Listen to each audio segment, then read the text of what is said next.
할렐루야. 오늘도 좋은 날입니다. 담임 목사님께서는 장로 수련회로 지금 출타 중에 계십니다.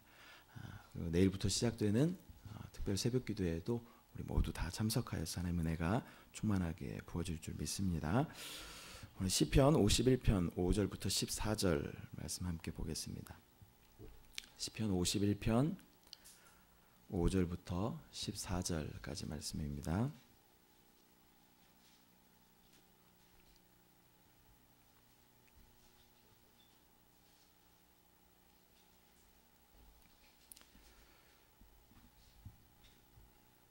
함께 합독하겠습니다. 내가 죄악 중에서 출생하였으며 어머니가 죄 중에서 나를 잉태하였나이다. 보소서, 주께서는 중심이 진실함을 원하시오니 내게 지혜를 은밀히 가르치시리이다. 우술초로 나를 정결하게 하소서. 내가 정하리이다. 나의 죄를 씻어주소서. 내가 눈보다 희리이다. 내게 즐겁고 기쁜 소리를 들려주시사 주께서 꺾으신 뼈들도 즐거워하게 하소서. 주의 얼굴을 내 죄에서 돌이키시고 내 모든 죄악을 지워주소서. 하나님이여, 내 속에 정한 마음을 창조하시고 내 안에 정직한 영을 새롭게 하소서. 나를 주 앞에서 쫓아내지 마시며 주의 성령을 내게서 거두지 마소서. 주의 구원의 즐거움을 내게 회복시켜 주시고 자원하는 심령을 주사 나를 붙드소서. 그리하면 내가 범죄자에게 주의 도를 가르치리니 죄인들이 주께 돌아오리이다. 하나님이여, 나의 구원의 하나님이여, 피 흘린 죄에서 나를 건지소서. 내 혀가 주의 의를 높이 노래하리이다. 아멘. 이 시편 위에 보면요, 조그맣게 이렇게 부제가 써 있습니다. 여러분들의 성경에는 어떤지 모르겠는데 제 성경에는 이렇게 써 있습니다. 다윗이 밧세바와 동침한 후 선지자 나단이 그에게 왔을 때에 지은 시. 여러분 성경에도 이렇게 써 있나요? 네. 사무엘하 12장 1절부터 15절의 말씀이 이 시의 배경이 되는 것입니다. 나단은 다윗에게 와서 이렇게 이야기를 합니다. 어떤 성읍에 부자와 가난한 사람이 있다. 근데 이 부자는 소도 많고 양도 많은데 이 가난한 사람은 양 한 마리를 자기 딸처럼 애지중지하면서 이렇게 키우던 사람이다. 근데 어떤 행인이 왔을 때 이 부자가 자기의 그 많은 소와 양을 잡아서 행인을 대접한 것이 아니라 그 가난한 사람의 한 마리 양을 빼앗아서 그 행인을 대접했다라고 이야기를 합니다. 다윗이 흥분을 하죠. 아니, 그런 나쁜 사람이 어디 있냐. 그러면서 그 사람 마땅히 죽어야 된다라고 이야기를 합니다. 근데 나단이 뭐라 그래요? 그 사람이 바로 당신입니다 라고 이야기를 하죠. 그리고 하나님께서 다윗을 인도하셨던 그 시간들을 나단 선지자를 통하여서 이렇게 다시 한번 회고하게 하시는 것이 바로 이 사무엘하 본문에 나와 있는 말씀입니다.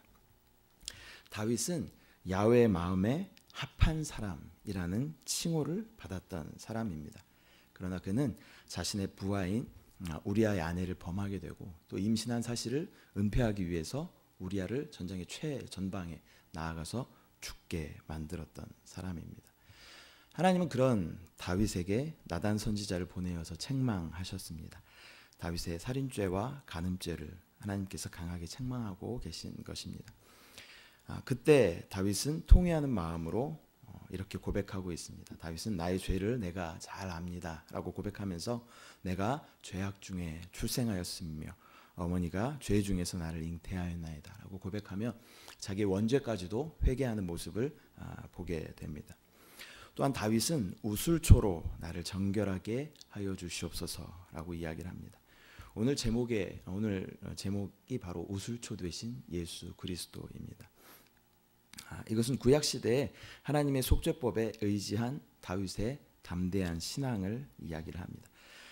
즉 그것은 범죄자이기 때문에 자기의 의가 하나도 없을지라도 하나님의 그 속죄법에 의거해서 내가 주님 앞에 기도하면 하나님께서 나를 치유하시고 나의 모든 죄악에서 나를 건지실 것이다. 어찌 보면 좀 뻔뻔한 그런 담대한 그런 다윗의 신앙의 모습을 보여주는 것입니다. 우술초로 송아지나 양의 피를 취하여서 물에 섞어 백성들에게 뿌림으로 죄 사함을 받는 원리가 우리가 출애굽기 12장 22절 23절에 기록되어져 있습니다. 우슬초 묶음을 가져다가 그릇에 담은 피에 적셔서 그 피를 문 임방과 좌우 설주에 뿌리고 아침까지 한 사람도 자기 집 문 밖에 나가지 말라. 야훼께서 애굽 사람들에게 재앙을 내리려고 지나가실 때에 문 임방과 좌우 문설주에 피를 보시면 야훼께서 그 문을 넘으시고 멸하는 자에게 너희 집에 들어가서 너희를 치지 못하게 하실 것입니다. 우슬초로 나를 정결하게 해주소서라는 고백은 하나님의 이 언약을 믿는 다윗의 믿음의 고백인 것입니다. 나의 죄가 아무리 주홍같이 붉을지라도 하나님의 약속을 의지하여 간구하오니 주여 나의 죄를 속하여 주시옵소서라는 그러한 믿음의 고백인 것입니다. 우리 모두도 죄인입니다. 이것은 아멘 하셔야 됩니다. 우리 모두도 죄인입니다. 이 다윗처럼 우리가 살인죄와 간음죄를 지지 않았더라도 우리의 모습을 돌아보면 날마다 죄 가운데 살아가고 있는 우리의 모습을 발견하게 됩니다. 주님은 마태복음 5장의 산상수훈을 통해서 옛 율법은 살인하지 말고 간음하지 말라라는 행위가 기준이었다면 주님께서 주시는 새 율법은 우리 마음의 동기까지를 다루고 있는 것이죠. 마음으로 욕하고 마음으로 저주했다면 그 사람은 살인한 사람이다라고 주님께서 말씀하시죠. 또 마음으로 다른 사람을 보고 음욕을 품었다면 그 사람은 간음한 사람이다라고 새 율법을 우리 가운데 허락해 주셨다라는 것입니다. 이러한 기준으로 본다면 우리는 하루에도 수도 없이 죄 가운데 다른 사람을 미워하고 또 우리의 욕망을 채우고 욕심을 채우고 우리 정욕을 채우는 그런 삶을 끊임없이 살아가는 우리의 모습을 발견하게 된다라는 것입니다. 하지만 그렇게 우리 안에 의로운 것이 하나도 없지만 그리스도의 보혈로 정결해질 것을 구하며 나아가는 것이 바로 믿음인 줄 믿습니다. 우리가 구원을 받은 후에 우리에게는 죄 사함의 능력이 주어졌습니다. 그 능력을 믿음으로 사용하는 것입니다. 나는 연약하지만 나는 또 실수했지만 주님께서 십자가에 피 흘려 죽으심으로 나의 과거와 현재와 미래 모든 죄를 다 담당하셨다라고 믿음으로 담대하게 선포하며 나아가는 것이 바로 믿음인 줄 믿습니다. 사단은 우리 가운데 끊임없이 참수합니다. 너의 모습을 봐라. 너는 또 쓰러지지 않았냐. 너는 똑같은 죄를 또 범했지 않냐. 네 마음을 봐라. 너는 그 사람을 또 증오하지 않았냐. 너의 모습을 봐라. 또 모여서 험담하고 또 모여서 다른 사람 비판하고 판단하지 않았냐. 끊임없이 우리 가운데 참수합니다. 사단은 그것이 사단의 일입니다. 하지만 우리는 우리의 모습을 보면 한없이 나약하고 연약하지만 사단의 그러한 참소 가운데는 담대하게 선포할 필요가 있다라는 것입니다. 나는 연약하지만 내 안에 계신 예수로 말미암아 나는 담대하게 너한테 선포할 수 있다. 나는 이 모든 죄 가운데 해방을 받았다. 나는 이 모든 죄 가운데 자유함을 얻었다라고 담대하게 선포해야 할 줄 믿습니다. 그렇다고 우리가 습관적으로 다시 죄를 범해도 된다. 죄를 지을 때마다 또 우리가 그것을 또 그냥 습관적으로 회개하면 된다라는 의미는 아니겠죠. 같은 죄를 반복하지 않으려고 우리는 최대한 주님 앞에 나아가야 할 줄 믿습니다. 죄 가운데서 허덕이던 우리의 모습을 발견하고 주의 보혈로 정결하게 되는 저와 여러분들의 삶이 되시기를 소망합니다. 어찌 보면 세상 사람들은 그리스도의 십자가를 어리석게 생각할지도 모릅니다. 또 이 다윗의 모습을 보면 우슬초로 그 피를 적셔다가 뿌리는 모습을 보면 어리석게 볼지도 모르겠습니다. 또 어떤 신비주의나 그런 것으로 생각할지도 모릅니다. 주술적인 행위로 생각할지도 모릅니다. 하지만 다윗은 사람들을 의식하는 그런 사람이 아니었습니다. 오직 다윗의 괴가 들어왔을 때, 하나님의 괴가 들어왔을 때 다윗의 모습을 보면 우리가 알 수 있죠. 하나님의 기뻐하시면 다윗은 기뻐할 수 있었던 사람입니다. 하나님의 기쁨이 나의 기쁨이었고 하나님의 뜻이 나의 뜻이었던 사람이 바로 다윗의 모습이었던 것입니다. 어찌 보면 우리의 죄를 정결케 할 수 있는 유일한 방법이 바로 그 우슬초로 정결케 하는 그리스도의 보혈을 의지해서 정결해지는 것일 것입니다. 우슬초는 신약 성경의 겨자씨와 비유될 만큼 아주 작은 풀입니다. 레바논의 백향목부터 담의 우슬초까지라는 표현이 열왕기상 4장 33절에 나오는데요. 그가 또 초목에 대하여 말하되 레바논의 백향목으로부터 담에 나는 우슬초까지 하고, 이렇듯 우슬초는 담에 피는 아주 작은 풀입니다. 그러나 송아지와 양의 피가 아무리 많더라도 이 우슬초에 발라서 뿌려야 하는 것입니다. 그러면 정결함을 얻게 됩니다. 우리의 죄가 아무리 주홍같이 붉을지라도 겸손의 왕이신 우슬초 되신 예수님을 만나면 우리의 죄가 정결해지는 것입니다. 그러한 다윗이 또한 11절에 이렇게 고백합니다. 나를 주 앞에서 쫓아내지 마시며 주의 성령을 내게서 거두지 마옵소서. 그는 많은 것을 가졌던 사람입니다. 우리 같으면 아마 이렇게 기도했을지도 모릅니다. 주여, 하나님 제가 정말 잘못했습니다. 하지만 나의 왕권만큼은 주여 지켜주시옵소서. 이렇게 기도했을지도 모르겠어요. 하나님 정말 주님 앞에 내가 큰 죄를 지었습니다. 하지만 하나님 나의 가진 재물만큼은 주여 나에게서 빼앗아가지 마십시오. 이렇게 기도할지도 모르겠어요. 하나님 나의 자녀만큼은 주여 빼앗아가지 마십시오. 나의 건강만큼은 주여 빼앗아가지 마십시오. 이렇게 기도할지도 모르겠습니다. 하지만 다윗은 뭐라고 기도하냐면 주여 주의 성령을 거두지 마시옵소서. 다윗에게 가장 두려웠던 것은 내가 가지고 있었던 왕권이나 재물이나 자녀들이나 어떤 사람들을 빼앗기는 것이 아니라, 건강을 빼앗기는 것이 아니라, 내가 죽는 것이 두려운 것이 아니라 성령님이 나를 떠나시는 것이 다윗에게는 가장 두려운 것이었다라는 것입니다. 여러분, 가지고 있는 것들을 우리가 사수하면서 많이 기도를 하죠. 주님, 또 어떤 그런 것들의 위협을 느끼면 주님 제가 주님 앞에 잘못했습니다. 죄를 지었습니다. 하지만 주님 이것만큼은 제발 저에게서 빼앗아가지 마십시오 라고 우리가 기도할 때가 많이 있습니다. 하지만 다윗처럼 우리에게 가장 두려운 것은 성령 하나님께서 나를 외면하시고 나를 떠나가시는 것이 가장 두려운 것이다 라는 고백이 우리 가운데 있어야 할 줄 믿습니다. 반대로 뒤집어 보면 다른 것 다 없어도 성령 하나님 한 분만 계시면 나는 만족할 수 있습니다 라는 그러한 고백인 줄 믿습니다. 다른 건 내가 다 잃어버려도 주님 한 분, 그 이름만 나에게 남아있으면 나는 모든 것을 가진 사람입니다 라는 그러한 고백이 우리 가운데 있기를 소망합니다. 마태복음 5장에서 주님은 8복을 이야기하십니다. 그 두 번째 복 있는 사람은 바로 애통하는 사람입니다. 어찌 보면 말도 안 되는 역설입니다. 애통하고 부르짖고 우는 사람에게 복이 있다라고 말씀하시는 것입니다. 그런데 그 애통하는 사람에게 위로를 주시겠다라고 말씀하십니다. 깊이 뉘우치고 회개하는 사람에게 하나님께서는 아버지의 위로를 허락하시는 것입니다. 이 시편 51편의 다윗의 모습이 그러한 모습이 아닌가 생각하게 됩니다. 주님 다른 거 다 필요 없습니다. 다만 주님께서 나를 떠나는 것만은 제발 나에게서 일어나지 않게 해 주십시오 라는 그런 애통한 마음이 다윗에게 있는 것입니다. 또 누가복음 18장 10절에서 14절 말씀 보면 두 사람이 나옵니다. 한 사람은 바리새인이고 한 사람은 세리입니다. 바리새인은 자기 기도를 이렇게 자랑하면서 이야기를 하죠. 아마 그 모습을 보면 턱은 한 15도 정도 이렇게 올라갔을 것입니다. 그리고 어깨를 쫙 펴고 거만한 모습으로 아마 기도했을 것 같습니다. 주님 저는 이런 행실들을 행했습니다. 저는 금식도 잘하고요. 11조는 빼먹은 적이 없고요. 저의 행실을 보시옵소서. 이러면서 거만한 모습으로 아마 기도했을 것입니다. 하지만 세리는 감히 그 성전을 올려다 보지도 못하고 주님 저는 죄인입니다.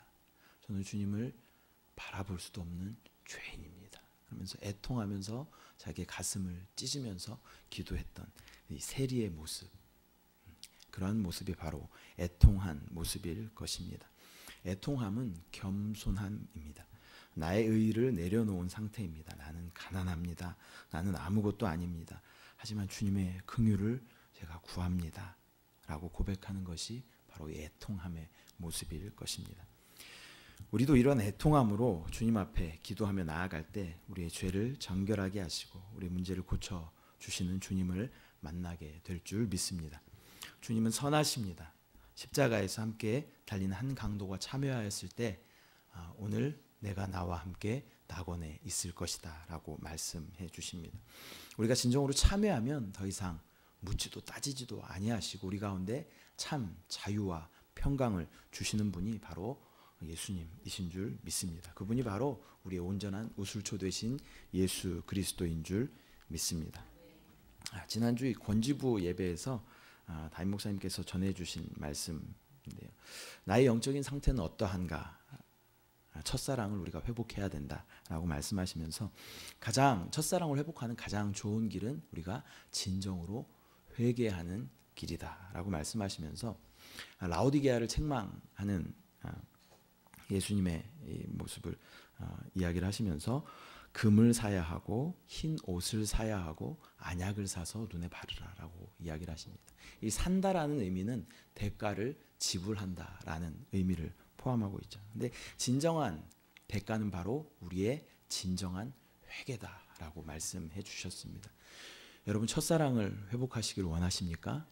주님 나를 뜨겁게 만나 주셨던 그 사랑을 다시 한번 회복하시기를 원하십니까? 그 은혜 가운데 거하시기를 원하십니까? 5년 전, 10년 전 내가 주님을 그렇게 뜨겁게 사랑했었지. 내가 그렇게 주님을 뜨겁게 예배했었지. 아직도 5년 전, 10년 전 그때 만나 주셨던 주님을 가지고 다시 또 우려먹고 그러한 모습은 우리 가운데 없는지. 그 첫사랑이 우리 가운데 회복되기 위해서는 진정한 대가가 필요한데 그 진정한 대가는 바로 진정한 회개다라고 말씀하십니다.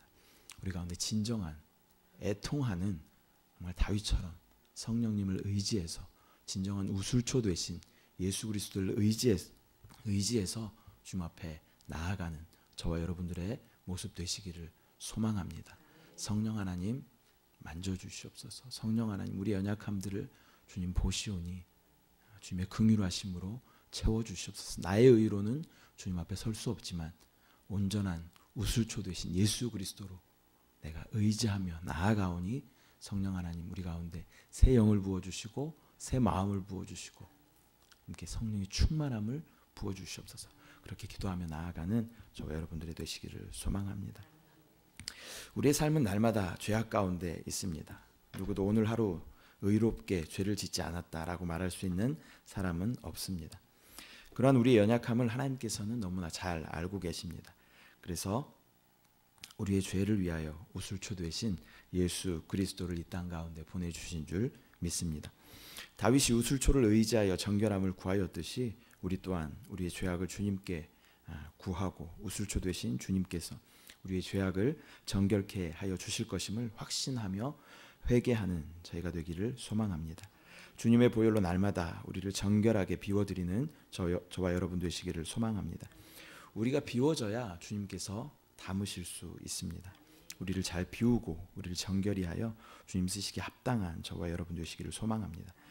또한 다윗의 고백처럼 세상에서 내가 범죄하였을 때 구해야 할 것은 주님께서 나를 멀리하지 않으시기를, 또 주의 성령을 거두어가지 마시기를 우리가 구해야 하겠습니다. 무엇보다 중요한 것은 오직 주님이십니다. 무엇보다 중요한 것은 성령님과 함께 하는 것인 줄 믿습니다. 우리가 입술로 이렇게 많이 고백하죠. 주님과 아무것도 내가 바꾸지 않겠습니다. 나 무엇과도 주님과 바꾸지 않겠습니다. 라고 이야기하지만 우리는 순간순간 주님과 많은 것을 바꾸는 또 우리의 모습을 발견하게 됩니다. 오직 주님 한 분 내 안에 계시면 나는 모든 것을 가진 사람입니다. 하지만 내가 모든 세상이 원하는 것 많은 것들을 내가 소유하고 있을지라도 주님 한 분 내게서 떠나가시면 나는 아무것도 가지지 않은 자입니다. 라는 그러한 고백이 우리 가운데 진정으로 넘쳐나기를 소망합니다. 기도하시겠습니다. 사랑의 주님, 은혜와 사랑을 감사합니다. 죽을 수밖에 없었던 연약한 죄인된 우리를 아무 공로 없이 주님의 사랑으로 택하시고 부르시고 너는 내 것이라 말씀하여 주시고 하나님을 아버지라 부를 수 있는 귀한 은혜를 우리 가운데 주심을 감사합니다. 주님의 그 사랑하심과 처음 우리를 만나 주셨던 그 뜨거운 감격들이 우리 가운데 회복되어지기를 원합니다. 그러기 위해서는 온전한 대가, 진정한 대가를 우리가 치러야 하는데 그것이 바로 진정한 회개임을 믿습니다. 다시 한번 우리 가운데 뜨거운 눈물을 부어주시고 애통하는 마음을 부어주시고 주님 사랑하는 마음을 부어주시고 그 사랑이 온전히 회복될 수 있도록 주여 역사하여 주시옵소서. 주님 앞에 다시 한번 뜨겁게 회개하게 하여 주시고 주님의 그 사랑으로 새로워지는 귀한 은혜가 우리 가운데 있게 하여 주시옵소서. 나의 모습을 바라보면 주님 앞에 나아갈 수 없지만 우리 거듭난 영 안에 계신 예수 그리스도를 의지하여서 우리가 주님의 산 앞으로 나아갑니다. 성령 하나님 우리를 정결하게 하여 주시고 새롭게 하여 주시고 우리 모든 죄악을 씻어 주시옵소서. 주님을 바라봅니다. 주님을 바라봅니다. 우리가 모든 것을 가졌더라도 주님 한 분 잃어버리면 우리가 아무것도 소유하지 않은 자임을 주님 앞에 고백합니다. 주님 한 분으로 만족한다는 우리 입술의 고백처럼 우리 삶이 그렇게 살아낼 수 있도록 주여 도와주시옵소서. 주님 찬양합니다. 주님을 사랑합니다. 감사드리고 예수님의 이름으로 기도드립니다. 아멘.